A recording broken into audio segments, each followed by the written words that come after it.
Prophet Walter Magaya vari pama 1 zvina kutombomira musha vanhu vanopinda kwa Prophet Magaya huyai panapa zvimboyai panapa pakaipa paita nyaya vakomanaka aya stadium vakomana nehotel futi amana gaya zvikanzi murume atorerwa zvese zvezvaasisina munosara muchinhingina paya komana mema kutombotangidza kudzokera kumamiracles yacho zvemadhays ekutanga zvezviya come out mutombotanga kutomboraisa futi mafans because situation iri panapa kai ainomira zvakanaka unosati mazuva adarika ayo pakamboitwa imwe profesi nauye anoitwa obey tichafa mukanere vanhu vakangoti ingoriwo profesi and I did a video panapa ndichitotaura ndichiti inini zvangu personally ndiri kufungidzira kuti pamwe anogona kunge ari Prophet Walter Magaya because ndiye munhu ane stadium ndiye ane zvinhu zvakawanda ndiye ari kuita mabusinesses ekuti anogona kungoita sei kungosangana nemachallenges ari kutaurwa because mamwe maprofets aya kuti azonzi asangana nemachallenges emari idzodzo zvinenge zviri kure.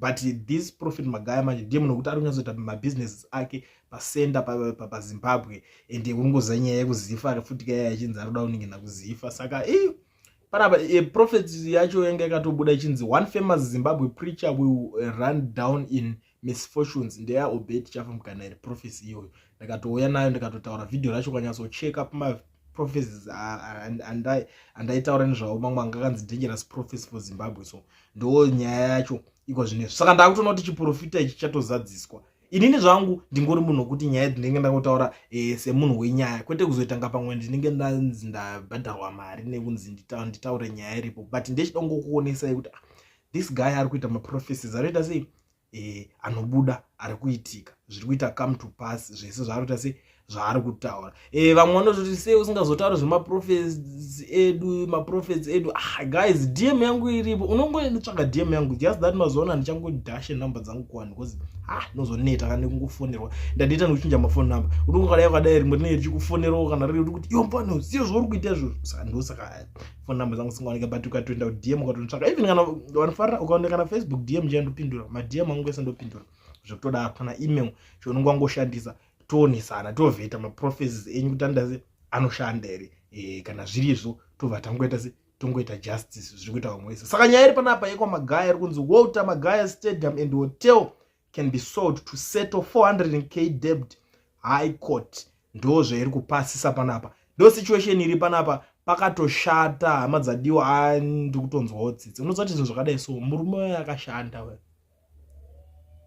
handizvo zangu kuti mari yacho capital the way inozotaura nevanhu but even kana kutovhura chechi ikoko chichi kutoshanda nditi capital kandoinenge iripo saka nyaya iri kunzi the High Court of Zimbabwe Commercial Division in Harare has ruled that Walter Magaya's Hart Stadium and Yada Hotel can be sold to pay off a debt of 420k owed to Getbugs Microfinance Bank Limited.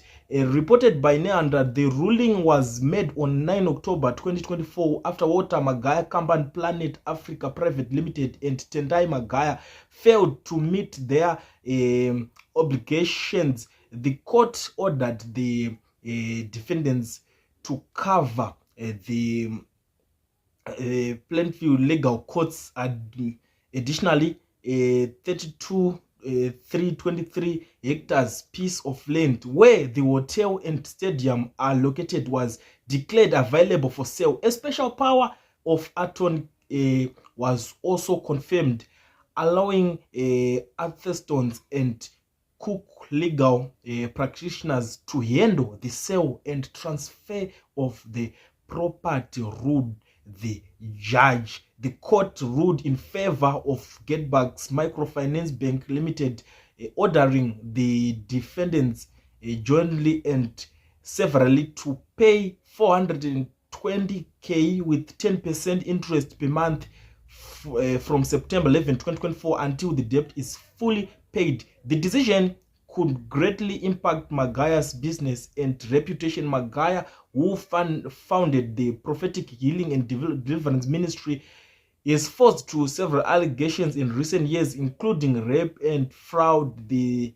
Zimbabwe Gender Commission is also investigating him for allegedly sexually abusing several women from his church. Ndo nyaya dzacho dziripo iko zvinezvi vakubatanidzira nyaya kuti anozombobatwa nenyaya dzakadai so, saka ari kutoinvestigatwa futi kunzi anga ari kupinda zvimabhurugwa zvevakadzi vemuchechi make futi. Unoona ndo imwe nyaya yanga iripo, saka kunzi vakumboongorora futi nyaya yemumabhurugwa kuno vari kuinvestigata iko zvinezvi anenge ane imwe. Unongoziva kuti this man nenyaya yepagirikini panyaya yemascandals anenge achingomufesa, so ameno kuti ndo miedzo yacho yekwa tingati ndiani Job. Pana maprofesi dzemazuva ano I don't think kuti vachazvitolerata zvokuti anzi ada kupfuura nefezi kwaJob ya, because vanototaura kuti isusu tinoda kutorarama life ichipo, maprofesi ndo akutorarama soft life kudarika vanhu vese.